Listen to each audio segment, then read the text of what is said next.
Good morning, guys. Welcome back. Dweeb the Oracle. Jules the Cat. This is the YouTube channel about manifesting. A YouTube channel about manifesting. Today's episode, not walking today. It's too wet. So we're inside. Today's episode is embracing the chaos. Also, embracing the storm. Embracing the bends. They're all the same thing, but this can also be embrace the cringe and embrace the change. Okay? Embracing the storm. This is a subject a lot of light-hearted manifesting channels and people talk about, don't like to touch on, or don't have the experience of doing this.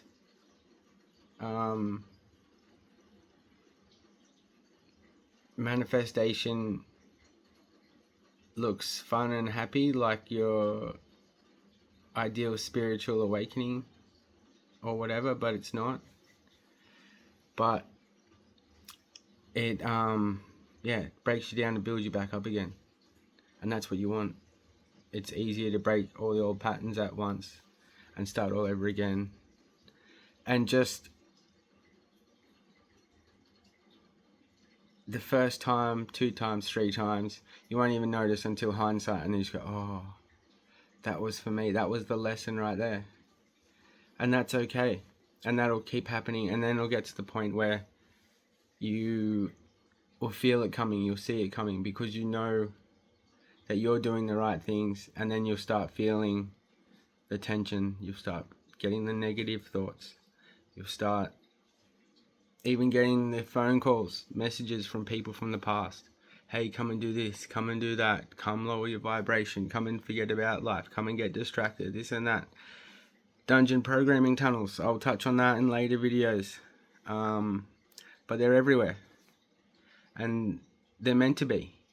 They're meant to be. And we're meant to realize, we're meant to get stuck in these at the start and realize and bust ourselves out of them and be stronger for it. These are all, the storms come after learning something that's going to maybe be applied to consciousness awakening of some sort.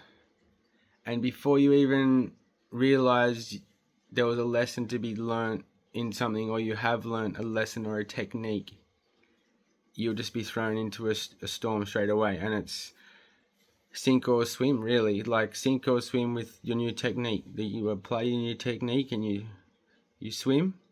You move on to the next chaos. We do the dishes so that we may do the dishes. Like, this is building bricks on bricks.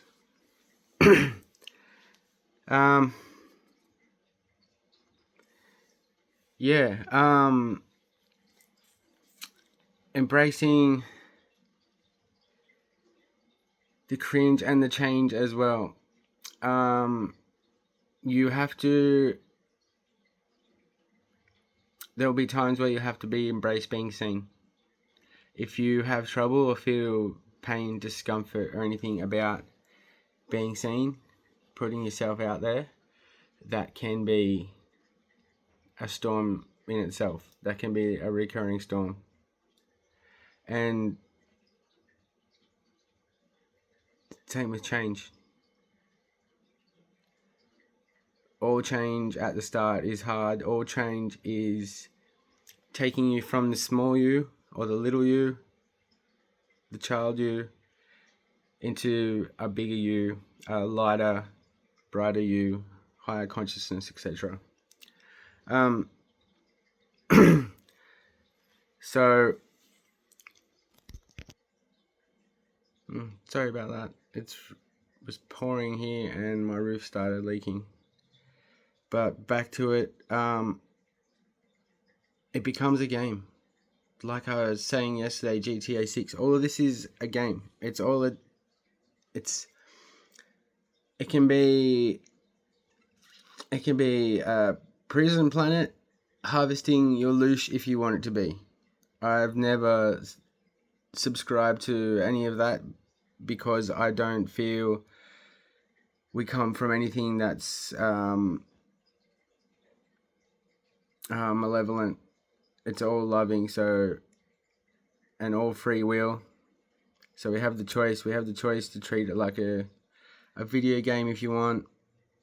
Learn the exploits. Play the exploits. They're there to be used to your advantage. I'll liken the game to Rick and Morty. If you like Rick and Morty, they go to an arcade called Blitz and Chits. They play a game called Roy, and Morty pretty much puts a headset on, gets absorbed into the game, doesn't even know he's in there, plays a whole lifetime as the bloke called Roy, gets cancer, goes back to the carpet place. Why?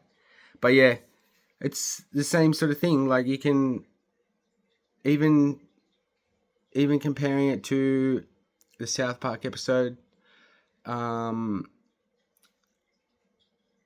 Feedback Vindaloop, I think it's called, Beef Vindaloop, possibly, the one where Cartman puts a VR headset on Butters at the start and pretends, Butters is the one in VR, but Cartman's really the one in VR. It's I love the simulation and game analogies, and it's a beautiful situation to be in when you see it for what it is.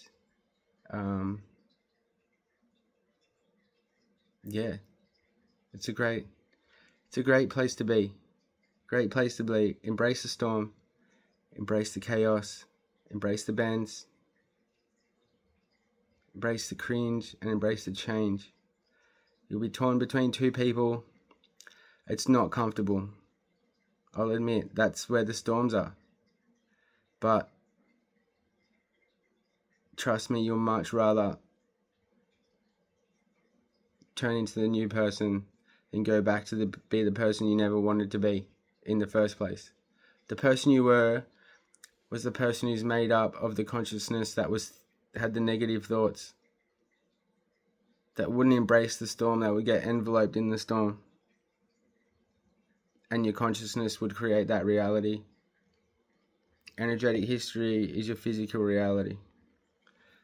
Okay, last thing, I want to touch on a couple of books that have helped me on my journey and learning about reality, simulacrum, that sort of stuff.